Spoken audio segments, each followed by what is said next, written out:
I'm Jacob Hornberger, president of the Future of Freedom Foundation, and welcome to the inaugural episode of Trump Watch.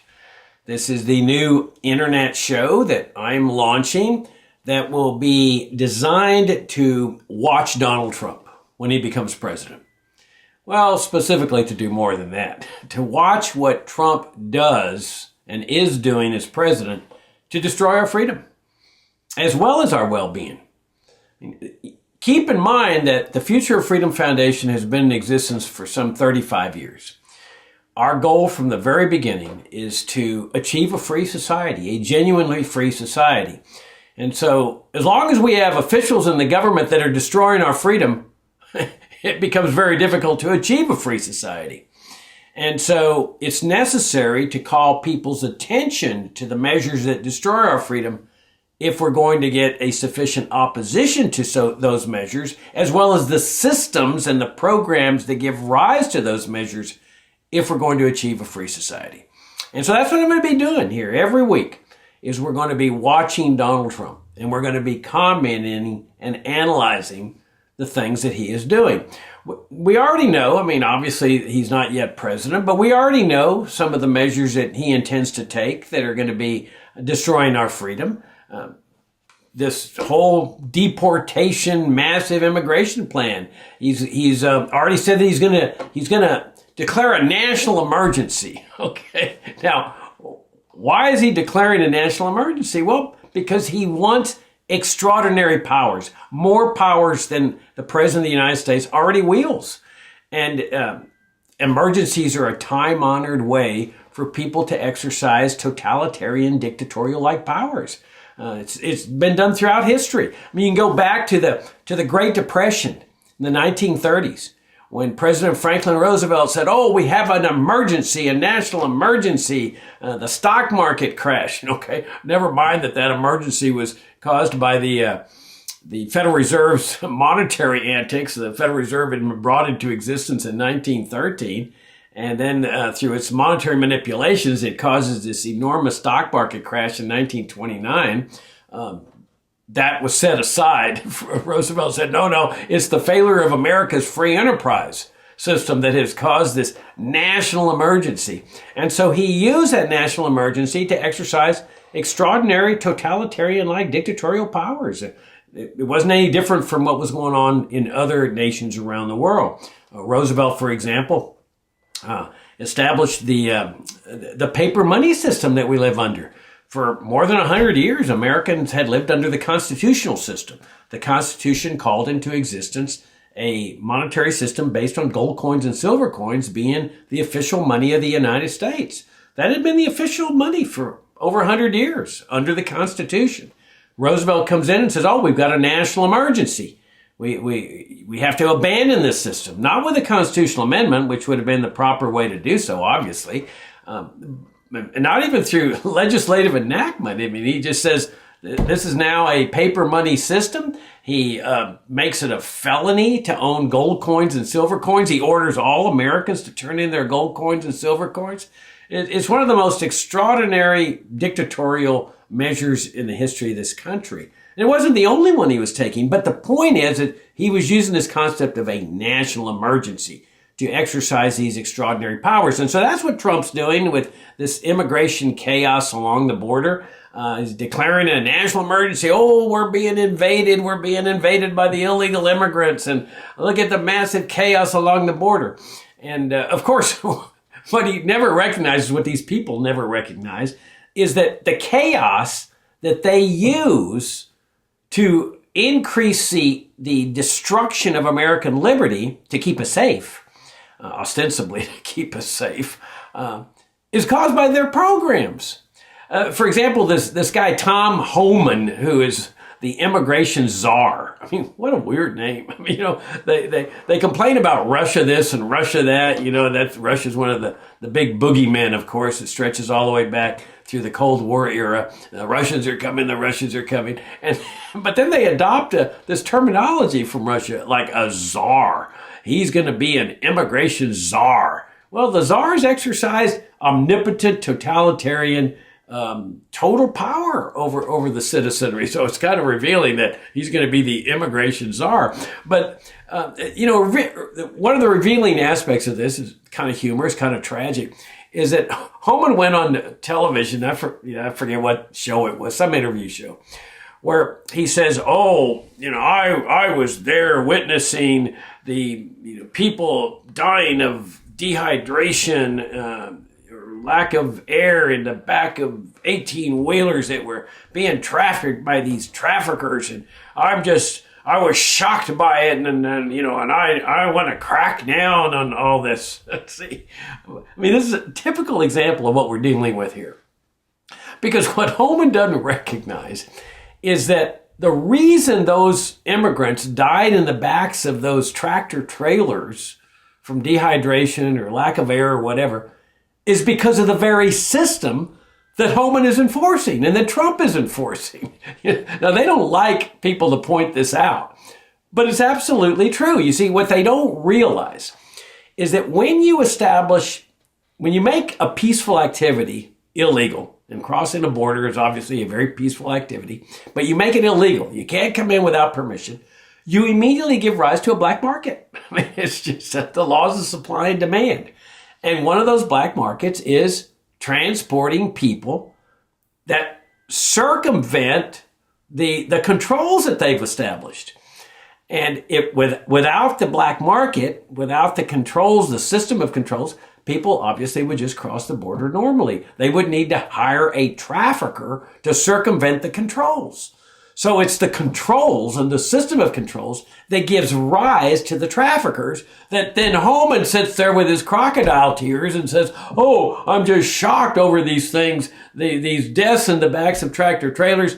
I need to crack down. I need to separate children from their parents to show, what a caring, compassionate man I am, that I'm trying to eliminate the deaths and the suffering. This is totally ludicrous. It's totally ludicrous. So they end up destroying our freedom through these totalitarian-like measures along the border that are rooted in problems that they themselves caused, their system has caused.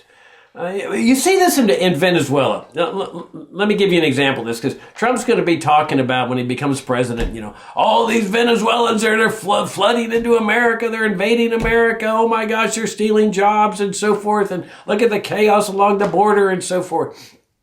All right, so Venezuela has a socialist dictator, Maduro. He was preceded by Chavez. They've established a socialist economic system. We all know what that means. It means suffering, death. It's a system that just results in extreme poverty.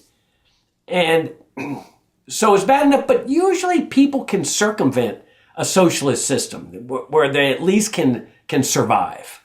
Like in Cuba. People are always on the verge of starvation, but they always eke out a living somehow or another. Barely. They're on the verge of starvation, but normally you don't hear of mass deaths. Sometimes you do, like in North Korea and so forth. But Venezuela, people were suffering. There wasn't any question about the socialist system. So what the U.S. does, the U.S. government, it imposes a system of sanctions because its main foreign policy objective is regime change. Okay, so it wants to change regimes in Venezuela, so it imposes economic sanctions that target the Venezuelan people with even more suffering, even more deprivation, starvation, and so forth. And the idea is that, well, if you don't like that, you have the means to relieve yourself of these sanctions by eliminating Maduro through a violent revolution, which of course kills untold numbers of people. But that's the whole idea. And so what they do is they squeeze the Venezuelan people between two sides of a vice, the vice of socialism and the vice of sanctions. And then that causes people to be faced death by starvation. And so they have to make a choice. Do I let my children, my spouse, my parents die of starvation, or do I escape and take my chances? Now, then added onto this is the drug war.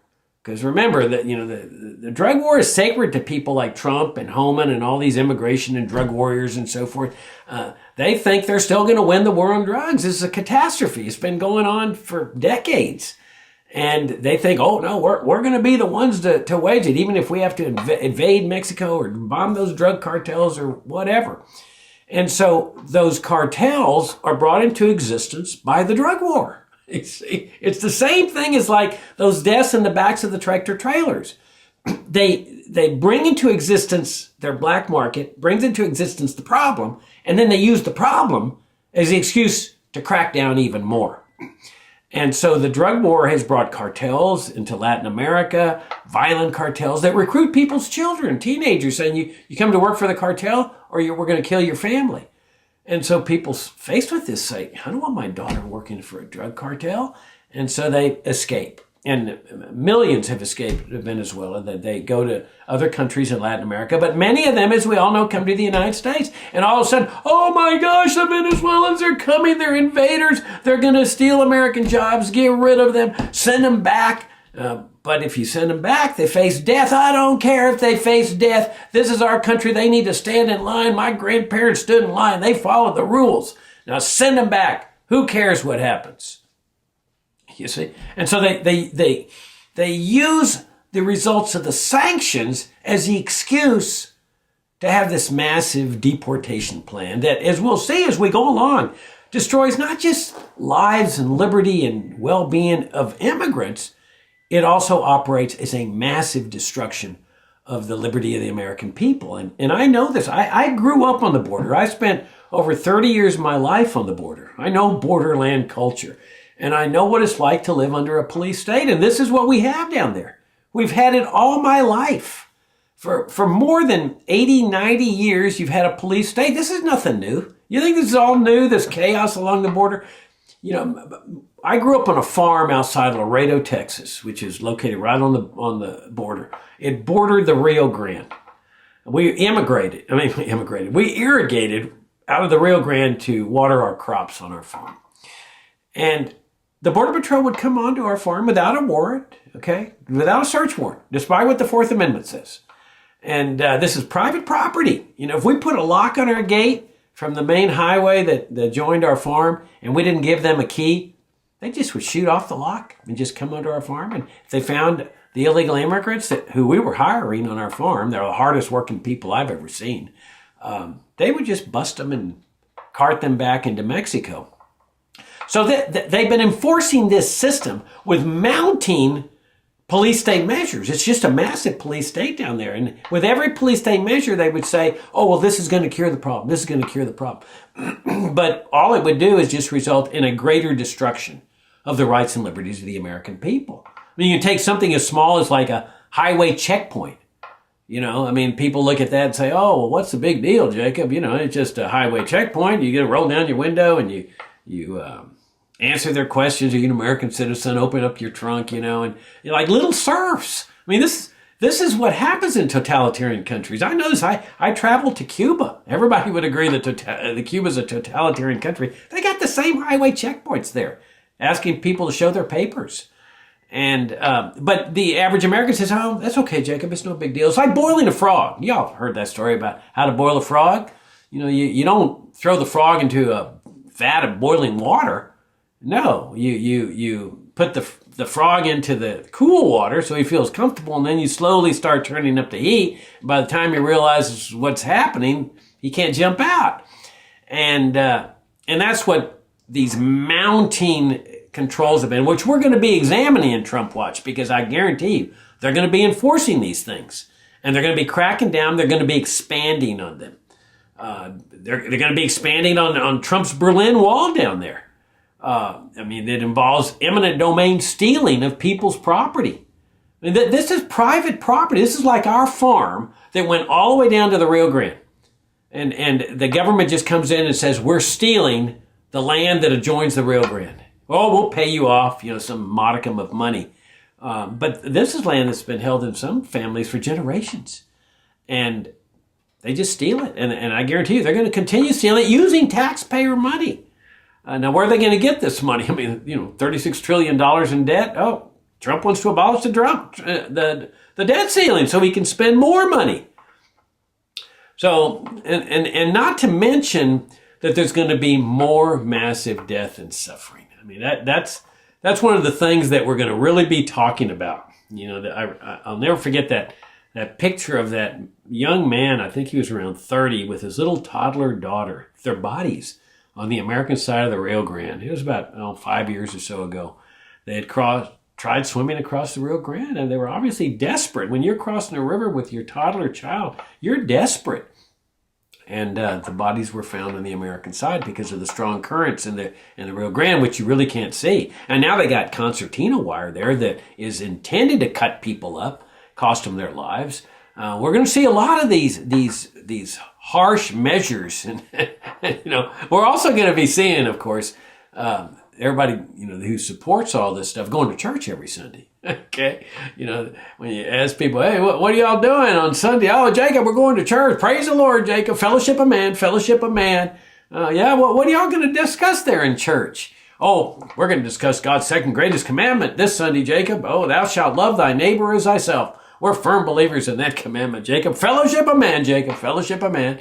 And then the following day, Monday, get rid of those people. I don't care how much suffering you have to cause. I don't care if they have to go back to their countries where they're going to have to die and suffer and whatever. They don't belong here. They need to stand in line. My grandparents stood in line for 8 years. You need to just get rid of them. Oh, they're crying. They've established ties in the community for 10 years, 20 years. They fit into the community. They got jobs. They got businesses. They got homes. They have apartments. They have children. Doesn't matter. Get rid of them. Send them back. Doesn't matter what happens to them back there in their home countries. But then that goes on, Monday through Saturday, and then Sunday. Hey, what are you guys doing? We're going to church, Jacob. We're going to church. Praise the Lord, Jacob. Fellowship of man. Fellowship of man. Really, what are y'all going to discuss this Sunday? Oh, we're going to discuss fellowship of man, Jacob. And God's second greatest commandment again, Jacob, because we're firm believers in that commandment. I mean, don't you just love this stuff? I mean, it's just, it really boggles the mind. So this is the type of thing we're going to be talking about and pointing out on Trump Watch. But, we need to put things in a much bigger context. Let me use this inaugural episode to put things in a much bigger context, because I don't want to suggest that Donald Trump's the problem here, because he isn't. Okay? The system is the problem. Now, he represents that system just like Biden does and just like Harris does. They all do. These Republicans and Democrats all are part of this system, but they're not the cause of the problem. It's the system that's the cause of the problem. And we're going to be focusing on that system here at Trump Watch as we watch what Donald Trump does to use this system to destroy our rights and freedoms even more than they're already being destroyed and have been destroyed. Let's put things in a larger context, not just the last, 3 months or last 6 months or whatever. All right, so this is what happens. The American people in the 20th century, the people living at that time, which are the children and grandchildren, great-grandchildren and so forth of the people that started the nation and that lived into the late 1800s, they decide they want an entirely new, different economic system. Now, what does that mean? Well, if you look at my favorite period of time in history, U.S. history, 1880 to about 1910, imagine how different it was. No income tax, no IRS, no having to keep track of deductions, no income tax returns, no Social Security, Medicare, Medicaid, farm subsidies, education grants, welfare, Pentagon, CIA, NSA, Federal Reserve, paper money, drug war, immigration controls, minimum wage laws, economic regulations, on and on. Totally, public schooling systems. Totally different kind of system than what we have today. But in the 1930s, the seeds had been planted before. For example, with the Federal Reserve in 1913, the income tax in 1913. But the big transformation comes about in the 1930s with the adoption of what we call the welfare state way of life. That's where the federal government is now charged with taking care of people. Taking money from one group of people through taxation and giving it to another group of people. Okay, so it's launched with what becomes the crown jewel of the system, Social Security. Later, there's Medicare and Medicaid with Lyndon Johnson, and then all the whole welfare state panoply of programs. And all supposedly representing how good, caring, and compassionate we are, because we all know how good, caring, and compassionate the IRS is, and along with these federal bureaucracies. Now, there's also the managed economy, where the government keeps us safe from greedy profiteers. Excuse me. Keeps us safe from the greedy profiteers, the people in the stock market that are going to take advantage of us, and the health agency is going to keep us safe, keep us healthy. They're gonna watch over us and take care of OSHA, all the people that are taking care of us with minimum wage laws and so forth. So you've got the managed regulated economy along with the managed monetary system, because now we got a paper money system. The Federal Reserve is tinkering with interest rates constantly, booms, busts, depressions, recessions. On and on. And then you've got the drug war, of course. That massive program that, interestingly enough, is designed to keep people from putting their hands on mind-altering substances and putting it in their mouths. When you stop to think about it, that's what the whole drug war is all about. Stop Americans from taking drugs. Because there are so many people taking drugs that the government gets upset that these people are taking drugs. So we have to have this massive program that also stretches back to when I was a kid. They were enforcing the drug war down in Laredo back in the 50s and 60s. I had friends in high school that got convicted of drug violations in the 60s in the federal courts because they, had an ounce of marijuana that they brought in from Mexico or something like that.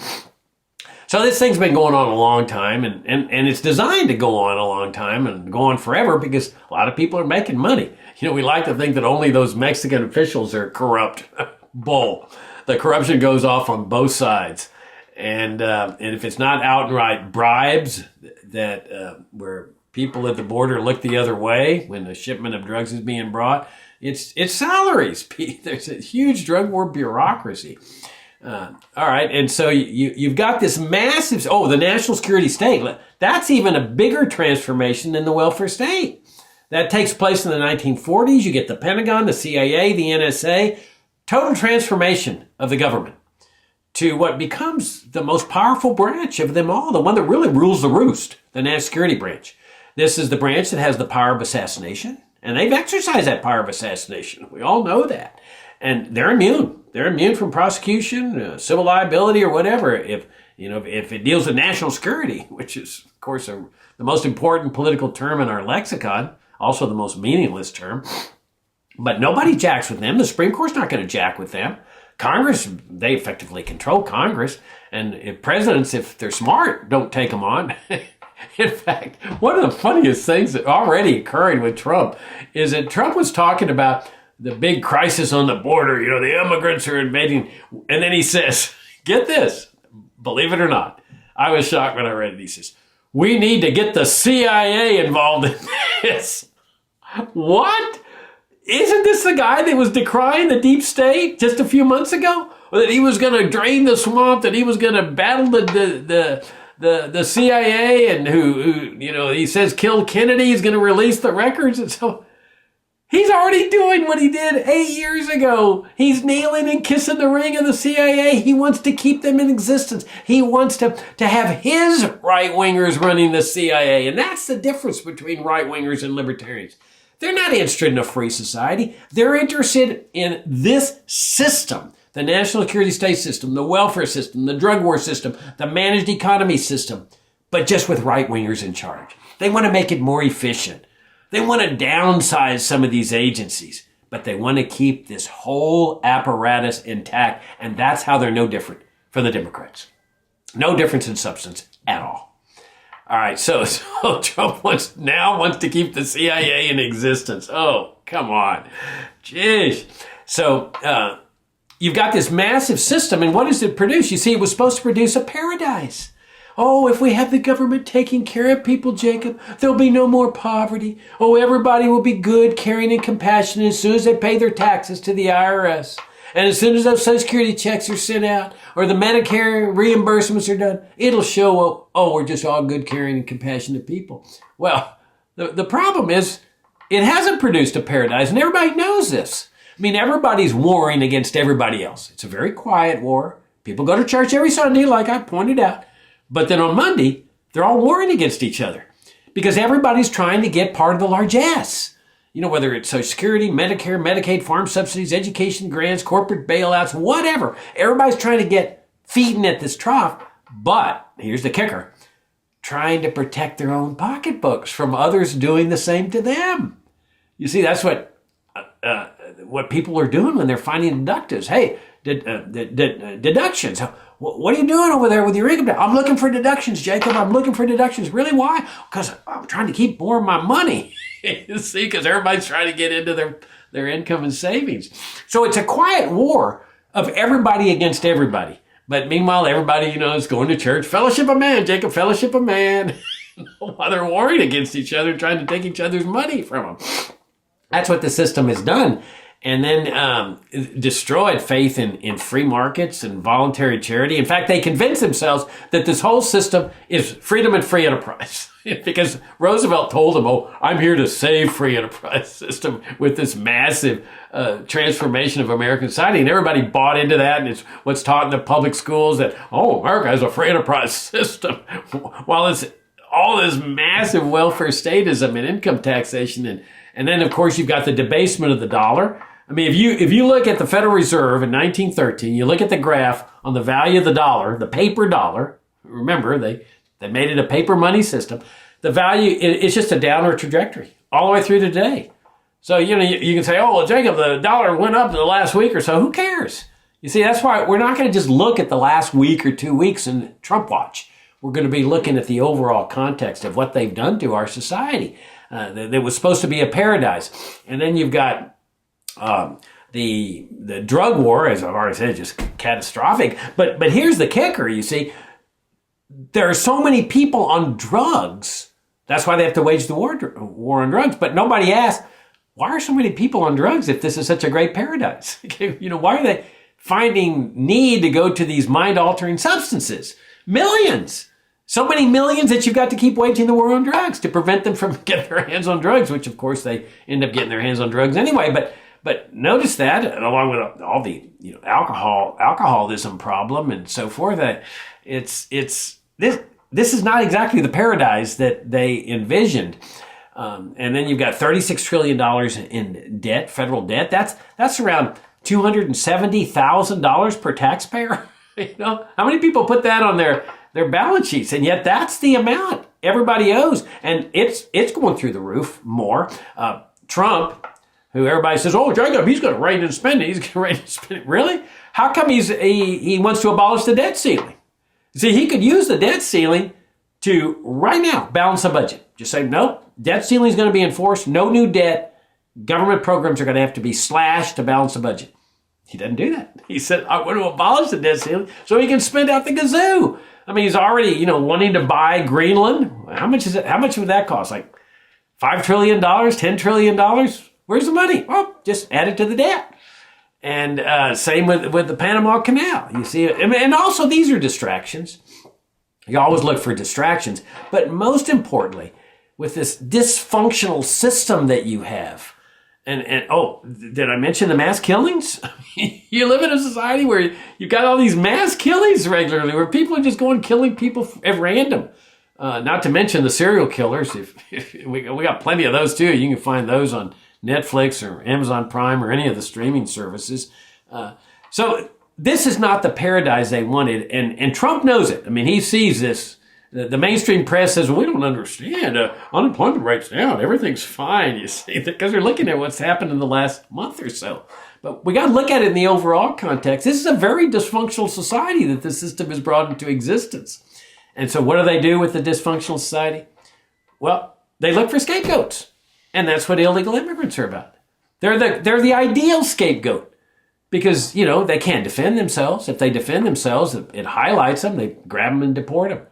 So it's best to just focus on those scapegoats And with the idea that, oh, if we just get rid of the scapegoats, Jacob, our system's going to work. Our system's going to work. It's never going to work. In fact, taking all these people out of the economy and creating mass suffering among them and destroying rights and liberties of the American people, it's just going to make things worse. Just going to make things worse.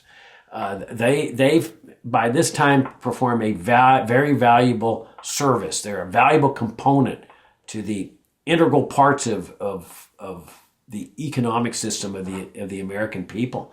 And it's going to cause massive upheaval if Trump does what he wants to do, which is, ferret out these 10 or 11, 12 million people with obviously is going to be a massive surveillance state. We'll be talking about that as well. But massive suffering because they're being scapegoated. And that's what this is really all about. So that's what we're going to be doing in Trump Watch. We're going to be talking about the measures that are destroying our rights and freedoms all along the board, not just on immigration. Tariffs, it's clear that we're going to see more taxes from these Republicans. That's what tariffs are. They're taxes. And they fall most heavily on the poor people of this country.